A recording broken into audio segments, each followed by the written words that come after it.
हमारे YouTube channel BKS Career Point में आप सभी का फिर से स्वागत है। आज हम कक्षा 10वीं के अध्याय 3 का ऊष्मा और ताप का अध्ययन करेंगे। ठीक है, तो इसमें पहले तो टॉपिक आता है हमारा ताप। क्या आएगा हमारा पहला टॉपिक? ताप, टेम्परेचर। ठीक है, टेम्परेचर। ताप का बात करें तो यहाँ पे आएगा हमारा गर्म और ठंडा। गर्म और ठंडा, ये दो शब्द है, ये आएगा हमारा ताप। ठीक है, गर्म और ठंडा। गर्म वस्तु कब कहलाता है कि दूसरे वस्तु के तुलना में वो क्या हो, अधिक गर्म हो। ठीक है, उसका तापमान क्या हो, अधिक हो, तब क्या कहलाएगा वो गर्म वस्तु। क्या कहलाएगा? गर्म वस्तु। और ठंडा वस्तु कब कहेंगे? उल्टा जस्ट। ठीक है, कि वो क्या है, अधिक गर्म वस्तु के तुलना में वो ठंडा है, कम गर्म है, तो क्या कहलाएगा वो ठंडा वस्तु। ठीक है, तो ये हो गया हमारा गर्म वस्तु और ठंडा वस्तु। लेकिन अगर हम लोग देखेंगे गर्म वस्तु और ठंडा वस्तु, ठीक, दो शब्द हैं, गर्म और ठंडा, दोनों अलग अलग है। इसमें क्या तापमान अधिक रहेगा, गर्म वस्तु में क्या रहेगा, तापमान क्या रहेगा, तापमान जो है वो क्या रहेगा, अधिक। ठीक, और इसमें तापमान क्या रहेगा, तापमान क्या रहेगा, कम रहेगा इसमें, तब तो ठंडा वस्तु कहलाएगा ना, और ये गर्म वस्तु कहलाएगा। दोनों जो है दोनों एक ही मापक के दो मूल्य है। क्या ये एक ही मापक के दो मूल्य है? इतना क्लियर है कि नहीं है? ये दोनों एक ही मापक के दो मूल्य है, गर्म और ठंडा, ये दोनों एक ही मापक के दो मूल्य है। इतना क्लियर है कि नहीं है? चलो ठीक है। और ये जो ताप है, ताप का बात करेंगे तो हमारे दैनिक जीवन में बहुत बहुत बहुत महत्वपूर्ण भूमिका निभाती है ताप। ठीक है, यदि हमें किसी खाने को, कोई भी खाना है हमारे घर में, उसको क्या करना है, सड़ने से बचाना है, तो हमें क्या चाहिए, वातावरण ठंडा चाहिए, वातावरण कम चाहिए, तभी तो वो सड़ने से बचेगा ना। अगर हमें, ठीक, तो हमें किसी वस्तु को प्रिजर्व करने के लिए, बचाने के लिए, सड़ने के लिए तापमान कम चाहिए रहता है, और उसी वस्तु को उसी खाने को पकाने के लिए हमें तापमान क्या चाहिए रहता है, अधिक चाहिए रहता है। ठीक है, अभी क्या था, गर्मी बहुत ज़्यादा बढ़ रहा था कि नहीं बढ़ रहा था, बहुत ज़्यादा ही बढ़ा था। ठीक है, तो हमारा वातावरण क्या था, बहुत ज़्यादा गर्म। ठीक, और हम लोग क्या सोच रहे थे कि बारिश जल्दी आए ताकि हमारे शरीर को राहत पहुंचे, ठंडा पहुंचे, तो तापमान क्या ही चाहिए था हमें उस समय, तापमान कम चाहिए था। इसलिए तो हमारा कूलर चल रहा था, कूलर एसी इसमें बैठ रहे थे कि नहीं बैठ रहे थे। वही बात करेंगे कहाँ, जब ठंड का मौसम है, तब हम क्या करते हैं, मस्त क्या करेंगे, कूलर बंद, फैन बंद, ठीक है, मस्त रजाई ओढ़कर सो जाते हैं। ठीक है, तो हमें चाहिए उस समय ठंड के मौसम में तापमान अधिक और गर्मी के मौसम में तापमान कम। तो ये महत्वपूर्ण भूमिका निभा रहा है कि निभा रहे हैं हमारा ताप? हाँ, निभा रहे हैं। ठीक, अब ये तो बात हो गया हमारे ताप का, कि जो ताप है उसके दो मूल्य है और दोनों एक ही मापक है कि नहीं है? तो इसमें बात आते हैं, अब हम लोग आ जाते सीधा एक वैज्ञानिक के बारे में पढ़ते हैं, जिन्होंने 1593 में, कितना, 1593 में थर्मोस्कोप का आविष्कार किया था। थर्मोस्कोप किसका आविष्कार किया था? थर्मोस्कोप का। और उस वैज्ञानिक का नाम था गैलीलियो। ठीक है, क्या नाम था उस वैज्ञानिक का? गैलीलियो। 1593 में जो गैलीलियो थे, उन्होंने किसका आविष्कार किया? थर्मोस्कोप का, जो क्या नापता था, जिसे हम लोग क्या नाप सकते थे? ताप, कि उस वस्तु का, ठीक है, उस वस्तु का, उस पदार्थ का तापमान बढ़ा है कि कम हुआ है, इसका हम लोग अनुमान लगा सकते हैं। किस यंत्र से? थर्मोस्कोप से। ठीक है, और जो गैलीलियो ने इसका आविष्कार किया ना, गैलीलियो की ही क्या बोला जाता है, फादर ऑफ मॉडर्न फिजिक्स। ठीक है, और इनको बोला जाता है फादर ऑफ साइंस। क्लियर?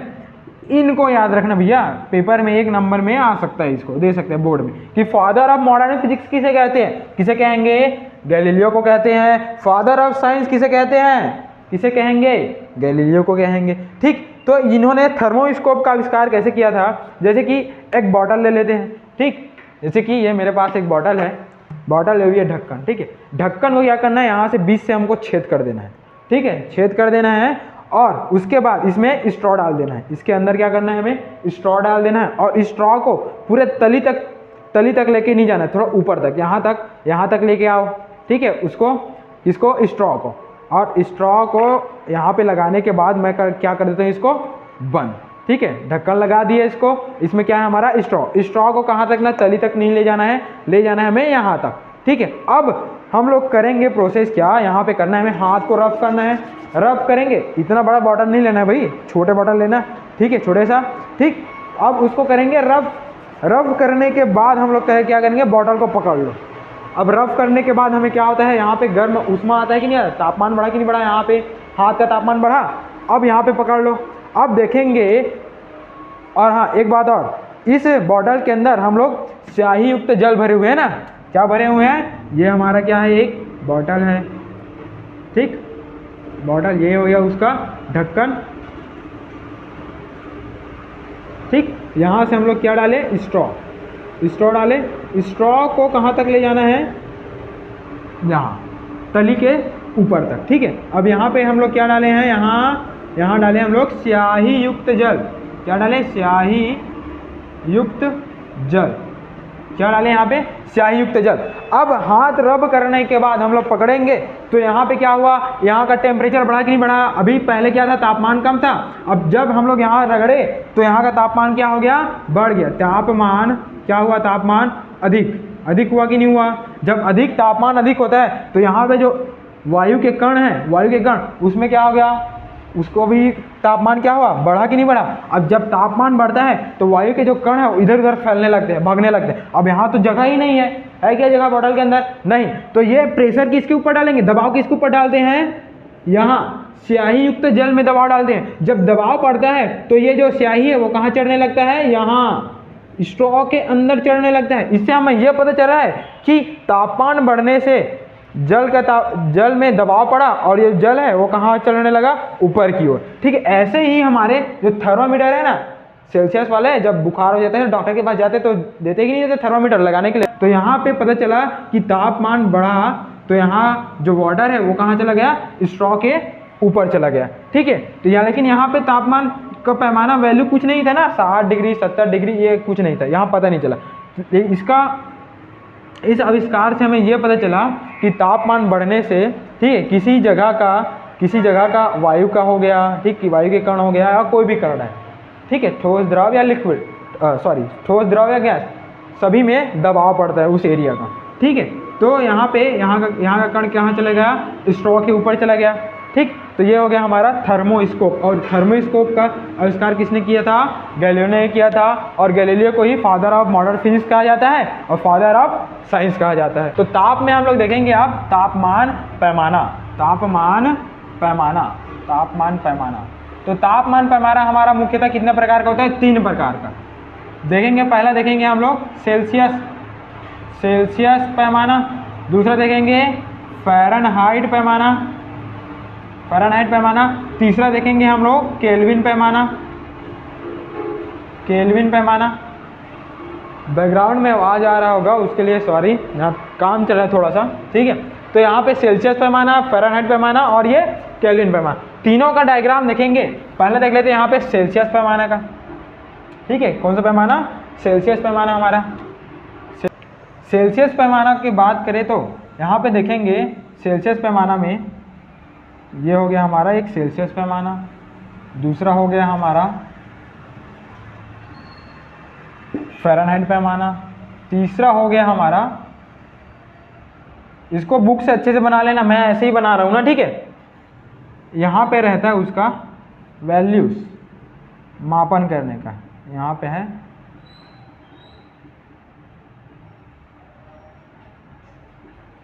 ठीक।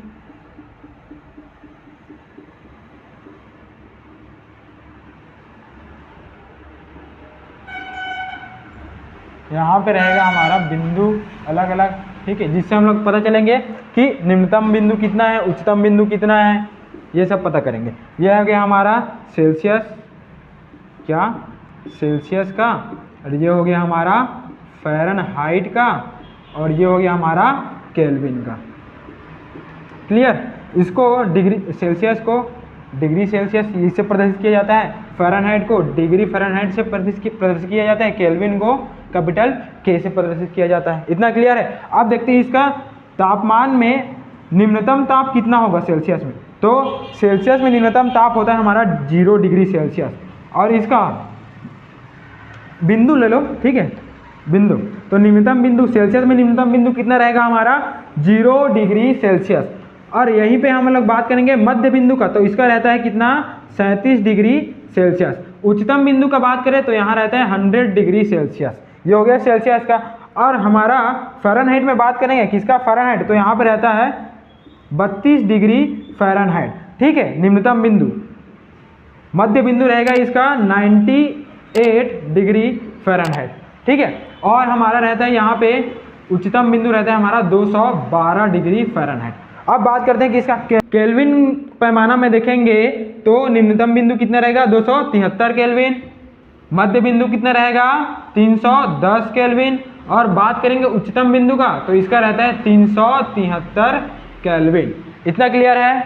इस डायग्राम को बनाना है, बहुत ज़्यादा इंपॉर्टेंट है, बोर्ड में इसको दे दिया जा चुका है क्वेश्चन कि तापमान पैमाने का नामांकित चित्र कीजिए करके, बनाइए करके, ठीक है। तो तीनों पैमाने को बनाना है हमें, ठीक है, 2 या 3 नंबर में आता है ये।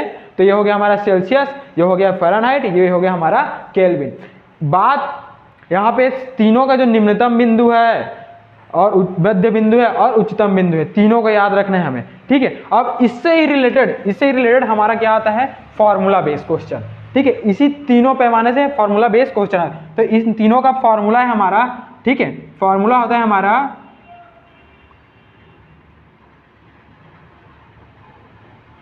प्रथम तापमापी,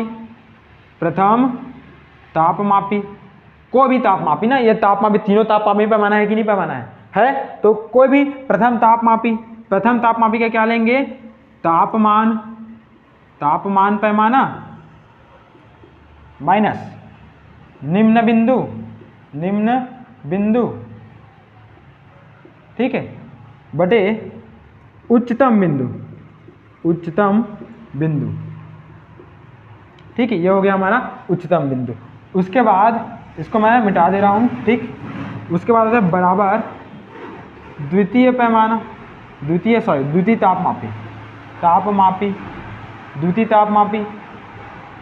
तापमापी, इसको भी रब कर देता हूँ, ठीक। देख कर बना लेना ना इसको बुक से। द्वितीय तापमापी, इसका भी तापमान पैमाना माइनस निम्न बिंदु बटे होता है ये क्या उच्च बिंदु माइनस निम्न बिंदु। ये है इसका फॉर्मूला। तापमान पैमाने से जो क्वेश्चन आता है तो ये है उसका फॉर्मूला। प्रथम तापमापी इसमें से कोई भी हो सकता है, तीनों सेल्सियस, फ़ारेनहाइट या केल्विन। द्वितीय तापमापी में भी कोई भी दे सकता है कि जैसे कि जो सेल्सियस है उसको चेंज करने दे दिया किसमें केल्विन में, केल्विन है उसको दे दिया सेल्सियस में, ठीक है। जैसे कि फ़ारेनहाइट है उसको चेंज करने दे दिया सेल्सियस में, या फ़ारेनहाइट है उसको दे दिया केल्विन में। तो यहाँ पे कुछ भी हो सकता है। तो प्रथम तापमापी ये प्रथम तापमापी, और द्वितीय तापमापी जिसमें चेंज करना है हमें, ठीक है, या जिसका वैल्यू दिया है। तो ये प्रथम तापमापी हो गया, ये द्वितीय तापमापी। एक शॉर्टकट और है फॉर्मूला याद करने का, जैसे कि ये सेल्सियस माइनस 0 बटे 100 माइनस 0, ये हमारा ये तापमान पैमाना, और ये क्या है हमारा निम्न बिंदु, और ये क्या उच्चतम बिंदु माइनस निम्न बिंदु, ठीक है। उच्चतम बिंदु माइनस निम्नतम बिंदु बराबर। अब देखो द्वितीय तापमापी दिया है ना, द्वितीय तापमापी जैसे कि फ़ारेनहाइट लिया ना दूसरा डायग्राम में, तो ये हो गया तापमान पैमाना माइनस निम्नतम बिंदु। निम्नतम कितना है उसका 32 डिग्री फ़ारेनहाइट बटा उच्चतम बिंदु कितना है देखो 212 माइनस फ़ारेनहाइट को मत लिखो चलो, ठीक है, 212 माइनस निम्नतम बिंदु कितना है 32 बराबर। वहाँ पे केल्विन दिया है, केल्विन का हमारा के माइनस निम्नतम बिंदु कितना है 273 बटे उच्चतम बिंदु 373 373 माइनस 273, ये तो ये वाला फॉर्मूला को याद रखना, ठीक है। ये वाला ज़्यादा है इम्पॉर्टेंट, इससे ज़्यादा, लेकिन पेपर में आएगा तो डायरेक्ट ऐसे लिख सकते हो या ऐसे लिखना चाहते हो तो ऐसे भी लिख सकते हो, कोई दिक्कत नहीं है, ठीक है। अब देखते हैं डायरेक्ट हम लोग क्वेश्चन में आ जाते हैं, ठीक है। क्वेश्चन बनाते हैं तभी समझ में आएगा भैया कि वैल्यू को पुट कैसे करें। जैसे कि यहाँ पे बता दिया हूँ, अगर सेल्सियस का मान दिया और उसमें चेंज करना है हमें केल्विन में, या केल्विन का मान दिया उसको चेंज करना है सेल्सियस में, या फ़ारेनहाइट का मान दिया उसको चेंज करना है सेल्सियस में, या सेल्सियस का मान दिया है उसको चेंज करना है फ़ारेनहाइट में, या फ़ारेनहाइट का मान दिया है उसको चेंज करना है केल्विन में। तो ये इस टाइप के क्वेश्चन आ सकते हैं। तो जैसे कि हम लोग क्वेश्चन ही देख लेते हैं, ठीक है। तापमान से बेस क्वेश्चन ही देख लेते हैं। जैसे कि एक क्वेश्चन दिया है तुम्हारे बुक में, दिया है क्वेश्चन कि इसमें दिया सेल्सियस दे दिया है, सेल्सियस दिया है, सॉरी इसमें दिया है फ़ारेनहाइट का वैल्यू दिया है, फ़ारेनहाइट का वैल्यू दिया है 98.6 डिग्री फ़ारेनहाइट, इसको चेंज करना है हमें सेल्सियस में, ठीक है। ये फ़ारेनहाइट का वैल्यू दे दिया है और सेल्सियस में हमें चेंज करना है, तो कैसे चेंज करेंगे। अब सूत्र यहाँ पे एक बार और लिख देता हूँ, सेल्सियस माइनस 0/100 माइनस 0 बराबर F माइनस 32 बटे 212 माइनस 32 बराबर केल्विन माइनस क्या था 273 और 373 माइनस 273, ये हो गया कि नहीं हो गया। चलो अब देखो यहाँ पे दिया फ़ारेनहाइट का वैल्यू दिया है और चेंज करना है हमें सेल्सियस में, तो कौन सा सूत्र लगेगा, ये दोनों का सूत्र लगेगा ना, प्रथम तापमापी और द्वितीय तापमापी। तो इधर देख लेते हैं, दोनों को रख दो, सेल्सियस माइनस 0 सॉल्व, ठीक है। तो सेल्सियस माइनस 0 बटे देखो 100 माइनस 0 बराबर F माइनस 32 बटे 212 माइनस 32। इतना क्लियर है भैया, ये तो सूत्र है ना, सूत्र को ही पुट किया, इतना तो क्लियर ही रहेगा। अब देखो आगे देखो, हमें F का वैल्यू दिया है तो F का यहाँ पे रख देते हैं फ़ारेनहाइट का वैल्यू C माइनस 0 बटे 100 माइनस 0 बराबर F का वैल्यू कितना दिया है 98.6 98.6 माइनस कितना है 32 बटे 212 माइनस 32, ठीक है। अब यहाँ माइनस करो, C माइनस 0 तो क्या आएगा C ही आएगा, 100 माइनस 0 क्या आएगा 100 आएगा बराबर 98.6 माइनस 32, इसका वैल्यू आएगा तुम्हारा 66.6 करके देख लो, ठीक है। यहाँ पे 212 माइनस 32 इसका वैल्यू आएगा 180 इतना क्लियर 180। अब यहाँ पे देखो जो कट रहा है, जैसे कि यहाँ पे देखो ये हो गया हमारा अंश वाला, ये हो गया हमारा हर वाला, तो अंश से अंश कट रहा है तो काट दो, हर से हर कट रहा है तो काट दो, लेकिन यहाँ पे C है, यहाँ पे वैल्यू दिया है तो ये तो नहीं कटेगा, हमारा हर वाला ही कटेगा, काट यहीं पे काट दो, देखो 0 0 कैंसिल हो गया, बचा 10, यहाँ पे 18, 2 पंचे 10 और ये हो गया 2 नियम 18, तो C बटे 5 यहाँ पे लिख रहा हूँ, C बटे 5 बराबर C बटे क्या 5, और यहाँ बचे क्या 66.6 बटे 9, यहाँ ये कट रहा है क्या, हाँ कट रहा है भैया, 3 से कटेगा, 3 तिया 9 और ये हो गया 3 दूनी 6 3 दूनी 6 3 दूनी 6 और ये कट रहेगा एक बार और, हाँ कटेगा, 3 एकम 3 और ये क्या हो गया हमारा 3 सत्ते 21 ना, 3 सत्ते 21 और यहाँ पे एक बचा 22 था, तो ये क्या हो गया 12 और 3 चौक 12.12 मतलब 7.4 आया बराबर 3 C बटे 5 बराबर हमारा वैल्यू कितने आया 7.4। अब देखो यहाँ पे C बटे 5 है मतलब भाग में है ना, और इसको पक्षांतर करेंगे तो किस में चला जाएगा ये गुणा में, किस में चला जाएगा गुणा में, 9वीं में पढ़े हो ना, तो C इज इक्वल टू 7.4 गुणा 5, तो हमारा C का वैल्यू कितना आया देखो 5 चौक 20 के 0 हासिल है क्या 2, 5 सत्ते 35 35 और 2 37.0 मतलब 37 लिख सकते हैं ना। तो नोट में क्या लिखेंगे, अतः हमारा F इक्वल टू कितना था 98 मतलब 98.6 डिग्री फ़ारेनहाइट, अतः 98.6 डिग्री फ़ारेनहाइट बराबर 37 डिग्री सेल्सियस होगा, नोट, ठीक है। इतना क्लियर है कि नहीं है ना।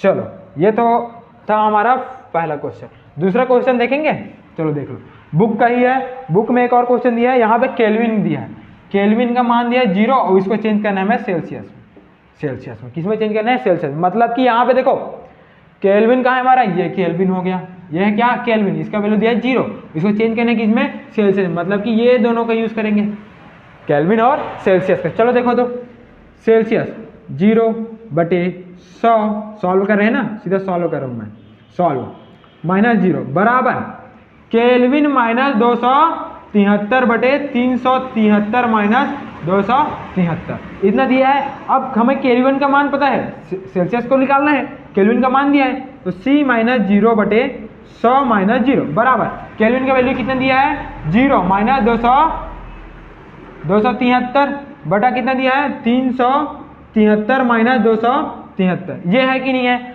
घटाओ इसको, C - 0 क्या आएगा C, 100 - 0 क्या आएगा 100 बराबर यहाँ पे देखो -273 आएगा कि नहीं आएगा, 0 है ना, तो यहाँ पे आएगा -273, इसको घटाओ तो कितना आएगा 100, इसका वैल्यू क्या आ गया 100। अब देखो भैया यहाँ पे वही यहाँ पे किए थे ना, अंश को अंश वाले से काट दो, हर को हर वाले से, यहाँ पे नहीं कटा, वहाँ भी नहीं कटेगा, लेकिन यहाँ पे कट रहा है, ये तो 0 समान राशि ना, 100 100 0 1 हो गया वैल्यू, तो C बराबर कितना आएगा हमारा -273 यही हमारा है वैल्यू। नोट में क्या लिखेंगे, जैसे यहाँ लिखे थे अतः 98.6 डिग्री फ़ारेनहाइट का वैल्यू कितना है 37 डिग्री सेल्सियस होगा, तो यहाँ पे क्या आएगा हमारा अतः 0 केल्विन इज इक्वल टू होगा हमारा -273 डिग्री सेल्सियस होगा, 273 डिग्री सेल्सियस होगा। और ये जो है ना -273 सेल्सियस, ये हमारा क्या रहता है भैया, परम शून्य ताप। परम शून्य ताप बोले तो क्या, बोलने का अर्थ ये है कि इससे नीचे का तापमान असंभव है हमारे पूरा दुनिया की बात कर लो भैया, इससे नीचे का तापमान हो ही नहीं सकता, असंभव है, इससे नीचे का तापमान हो ही नहीं सकता। ठीक है, वो कश्मीर सुनो ना, हमारे इंडिया का, हमारे भारत का, ठीक है, वहाँ जो है तापमान कितना चला जाता है -15 degree Celsius, -30 degree Celsius, 35 degree Celsius, ऐसे चला जाता है वहाँ। ठीक है, तो हमारा निम्नतम अगर बात करेंगे, निम्नतम से निम्नतम, तो वो रहता है हमारा -273 डिग्री सेल्सियस, इसको क्या बोलते हैं, और परम शून्य ताप, इससे नीचे का तापमान संभव ही नहीं है। इतना क्लियर है कि नहीं है? और ये हमारा है निम्नतम ताप। क्लियर कि नहीं क्लियर? चलो फिर आते हैं हम लोग आगे बढ़ते हैं।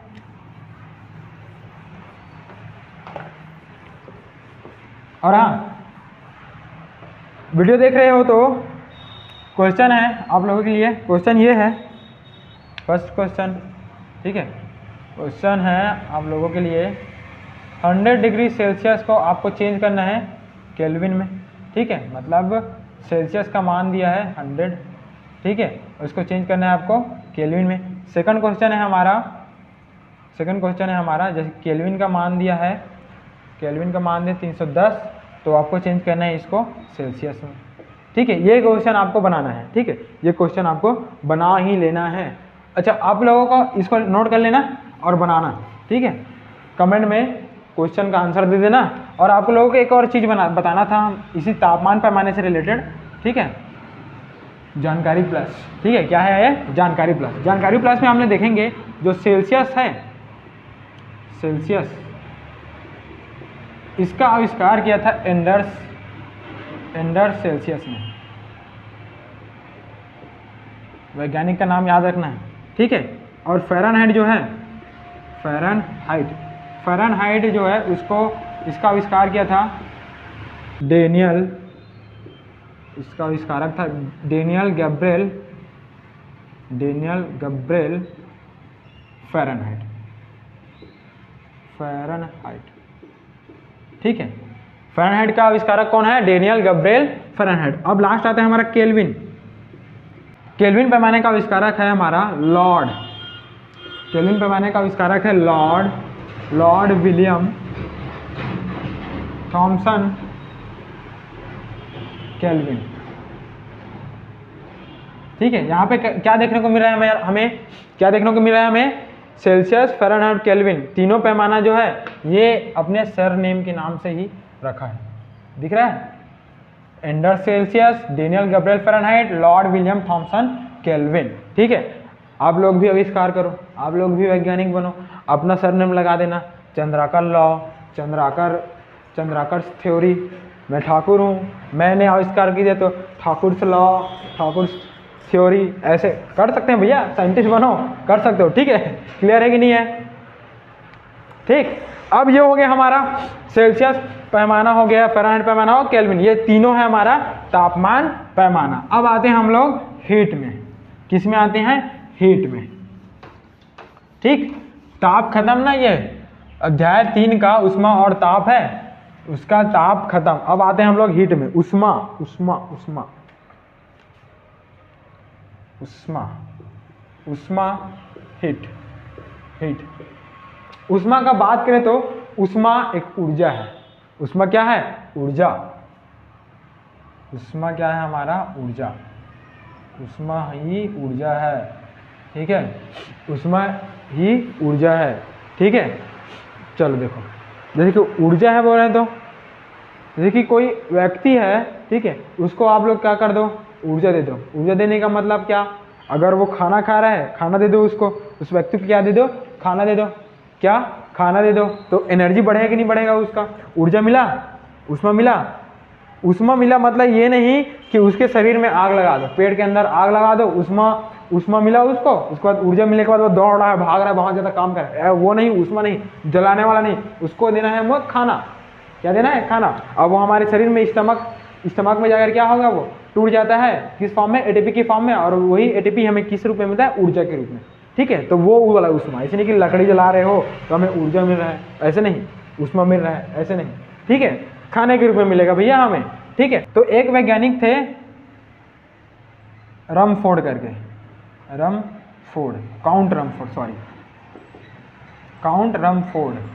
काउंट रमफोर्ड नाम के वैज्ञानिक थे। इन्होंने ये देखा था कि बताया नहीं था कि वो क्या है, उष्मा एक ऊर्जा है करके, नहीं बताया था। इन्होंने देखा था कि जो उष्मा है वो एक अदृश्य पदार्थ है करके बताया था। ये अदृश्य पदार्थ है। जैसे कि एक रॉड को गर्म करो, जैसे कि ये एक रॉड है, ठीक है, ये क्या है? एक रॉड। यहाँ पे हम लोग कोई बर्नर ले लेते हैं, बर्नर ले लेंगे और इसको जला रहे हैं। ठीक, अब जो उष्मी ऊर्जा है, वो उष्मा आगे स्थानांतरण होगा कि नहीं होगा? यहाँ था, वो धीरे धीरे कहाँ तक जाएगा? यहाँ लास्ट तक जाएगा। ठीक है, लेकिन जो काउंट रमफोर्ड थे वो क्या बोल रहे थे? उसको ऊर्जा नहीं मार रहे थे, उसको मार रहे थे क्या? पदार्थ। क्या मार रहे थे? पदार्थ। ठीक है, क्या मार रहे थे? पदार्थ। तो ये कथन जो था वो असत्य था, और ये इसका कथन जो असत्य है वो असत्य किसने किया? उसको जब न्यूटन आए, ठीक है, न्यूटन आए, ठीक है, तो न्यूटन ने इसके बाद को कथन को असत्य किया, और बहुत सारे वैज्ञानिक हैं जो इसके कथन को असत्य किए। ठीक है, लेकिन जब सर्वप्रथम बात करेंगे काउंट रमफोर्ड के बात करेंगे तो उन्होंने एक अदृश्य पदार्थ कहा था, लेकिन अदृश्य पदार्थ नहीं होता भैया। यहाँ पे पदार्थ थोड़ा यहाँ से वहाँ जा रहा है, उष्मा जा रहा है ना, उष्मा, और किस रूप में? ऊर्जा के रूप में, यहाँ से एक जगह से दूसरे जगह में स्थानांतरण हो रहा है। तो ये कथन गलत हुआ था। ठीक है, अगर हम लोग बात करेंगे किसका? उष्मा का किसका? उष्मा, इसी की बात करें। पर ऊर्जा का, उष्मा का परिभाषा, ऊर्जा का वह प्रकार जिसके द्वारा हमें किसी वस्तु के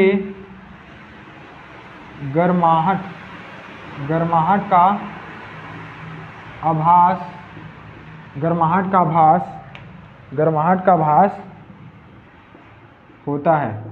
क्लियर है? उष्मा का परिभाषा कैसे लिखेंगे? ऊर्जा का वह प्रकार जिसके द्वारा हमें किसी वस्तु के गर्माहट का आभास होता है। जैसे कि लकड़ी जला लो, उष्मा का एहसास कैसे होगा? पास में खड़े हैं, लकड़ी जल रहे हैं, हमें आभास हो रहा है कि यहाँ से उष्मा निकल रही है, तब तो ताप का एहसास हुआ कि नहीं हुआ? अगर हम लोग एक चाय ले रहे हैं, 2 कप में चाय ले लो, ठीक है, एक ठंडा है और एक गर्म है, कैसे पता करेंगे कि वो दोनों, एक कप है जो ठंडा है और एक जो दूसरा कप है वो गर्म है? छू कर देखेंगे तो एक का एहसास हमें क्या होगा, गर्म लगेगा कि नहीं लगेगा। वही बोले ना, ऊर्जा का वह प्रकार जिसके द्वारा हमें किसी वस्तु के गर्माहट गर्म लगेगा तो हम लोग बोलेंगे क्या, उसको ऊष्मा बोलेंगे, हीट। क्या बोलेंगे उसको, ऊष्मा, हीट। क्लियर है कि नहीं क्लियर है। और देखो ऊष्मा जो है, ऊर्जा बोलो, ऊष्मा बोलो या ऊर्जा बोलो, चलो ऊष्मा। जो ऊष्मा जो है, ऊष्मा जो है वो किसके बराबर रहता है, ताप के बराबर रहता है। किसके बराबर रहता है, ताप के बराबर। यदि हम लोग ऊष्मा बढ़ाएंगे तो ताप भी क्या होगा, बढ़ेगा। ऑब्वियस सी बात है, ताप बढ़ाएंगे ऊष्मा बढ़ता है, ताप कम कर दो तो ऊष्मा भी क्या होगा, कम होगा। मतलब कि ताप और ऊष्मा एक दूसरे के क्या होते हैं, समानुपाती होते हैं। जैसे जैसे ताप बढ़ाओगे वैसे वैसे ऊष्मा बढ़ेगा, या ऊष्मा बढ़ाओ तो ताप बढ़ेगा, कम करो तो ये भी कम होगा। इतना क्लियर है कि नहीं है, क्लियर है। अब देखते हैं हम लोग ऊष्मा। ऊष्मा जो है, ऊष्मा का मात्रक देखते हैं। ऊष्मा का मात्रक, ऊष्मा का मात्रक, ऊष्मा का मात्रक, ऊष्मा का मात्रक देखेंगे CGS में। CGS पद्धति आप लोग 11 में पढ़ेंगे। CGS मतलब होते हैं सेंटीमीटर ग्राम सेकंड, ठीक है, बाद में पढ़ोगे इसको, अभी बस जान लो सेंटीमीटर ग्राम सेकंड। तो इसमें अगर देखेंगे ऊष्मा का मात्रक तो रहता है इसमें कैलोरी। क्या रहेगा, कैलोरी। इसको प्रदर्शित करते हैं CAL से, कैल, ठीक है, कैलोरी। क्लियर। अगर SI में बात करेंगे, ऊष्मा का मात्रक SI में, SI इसको बोलते हैं international system of unit, SI का फुल फॉर्म, ठीक है। तो SI में बात करेंगे तो इसका मात्रक होता है जूल, ठीक है। इसको प्रदर्शित करते हैं कैपिटल J से, ठीक। और बात करेंगे 1 कैलोरी बराबर कितना होता है, 1 कैलोरी बराबर, तो 1 कैलोरी का वैल्यू होता है हमारा 4.18, ठीक है। क्लियर है कि नहीं है। 1 कैलोरी बराबर कितना होता है, 4.18 जूल, ठीक है। कैलोरी का वैल्यू है ये, याद रखना, बहुत ज़्यादा इंपॉर्टेंट है। अगर हम लोग किलो के बात करेंगे तो 1 किलो में कितना होता है, 1 किलोग्राम में कितना ग्राम, 1000 ग्राम। और इसको कैसे लिख सकते हैं हम लोग, 1 kg बराबर 10³ ग्राम, ऐसे लिख सकते हैं। अगर मैं बात करूं यहाँ पे 1 किलो कैलोरी, 1 किलो कैलोरी, तो क्या आएगा हमारा 4.18 गुणा 10³ जूल। इतना क्लियर है कि नहीं है। और ये दोनों वैल्यू को याद कर रखना है, जैसे कि आपका बोर्ड में ही दे सकते हैं। बोर्ड में कैसे दे देंगे कि खाली स्थान में दे देते हैं, कैसे, 1 कैलोरी बराबर खाली स्थान होता है तो कितना होता है 4.18, और यहीं पे किलो कैलोरी दे दीजिए तो 1 किलो कैलोरी, तो क्या लिखेंगे 4.18 गुणा 10³, ठीक है, जूल। और मात्रक लिखना जरूरी है, यहाँ पे जो लिखे ना मात्रक, जूल, जूल, जूल लिखना जरूरी है। अगर जूल नहीं लिखोगे तो गलत हो सकता है, हो सकता है, क्या होगा भैया, तो मात्रक लिखना जरूरी है। इतना क्लियर है कि नहीं है, बताओ मुझे, क्लियर है। चलिए फिर अब देखते हैं ऊष्मा। यह हो गया ना, ऊष्मा का परिभाषा हो गया, हमें ऊष्मा का मात्रक पता चल गया। ऊष्मा का CGS पद्धति में क्या है, कैलोरी। ऊष्मा का SI पद्धति में क्या है, जूल, ठीक। अब चलो आगे बढ़ते हैं। आगे बढ़ेंगे तो देखेंगे इसमें ऊष्मा संचरण, ऊष्मा का संचरण। क्या देखेंगे, ऊष्मा का संचरण। ऊष्मा संचरण, ऊष्मा संचरण तापांतर के कारण, तापांतर के कारण ऊष्मा का एक स्थान से दूसरे स्थान तक, ठीक है। तापांतर के कारण ऊष्मा का एक स्थान से दूसरे स्थान तक हो रहे स्थानांतरण को ऊष्मा संचरण कहते हैं। क्लियर, ठीक है। तापांतर के कारण, ताप में अंतर के कारण जो ऊष्मा है वो एक स्थान से दूसरे स्थान तक हो रहे स्थानांतरण को ऊष्मा संचरण कहते हैं। कहते हैं कि नहीं कहते हैं। जैसे कि सामने आग जल रही है, ठीक है, मेरे सामने में आग जल रही है, मैं यहाँ पे खड़ा हूँ, ठीक है, सामने में आग जल रहा है और यहाँ मैं खड़ा हूँ। मुझे कब कब ऊष्मा का आभास होगा? जब यहाँ वायु के जो कण है वहाँ के कण जो है धीरे धीरे धीरे धीरे, एक कण है दूसरे कण को गर्म करेगा, ठीक है, ऊष्मा देगा ना, स्थानांतरण करेगा, एक है दूसरे को देगा, दूसरा तीसरा चौथा पांचवा छठवां लास्ट तक मेरे तक आएगा, तब मुझे वहाँ से यहाँ तक ऊष्मा का एहसास होगा, आभास होगा। तो यहाँ से वहाँ आग जल रही है और मेरे तक पहुँचा, तो वो किस कारण से पहुँचा? ऊष्मा संचरण के कारण। किसके कारण? ऊष्मा संचरण के कारण, ठीक है। और यहाँ पे हम लोग इसमें पढ़ेंगे ऊष्मा संचरण का 3 प्रकार पढ़ेंगे। कितने प्रकार? 3 प्रकार। ऊष्मा जो संचरण है वो 3 प्रकार से होता है। पहला पढ़ेंगे चालन, ठीक है, पहला पढ़ेंगे क्या?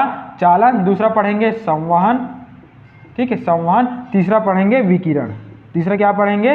विकिरण, विकिरण, ठीक है।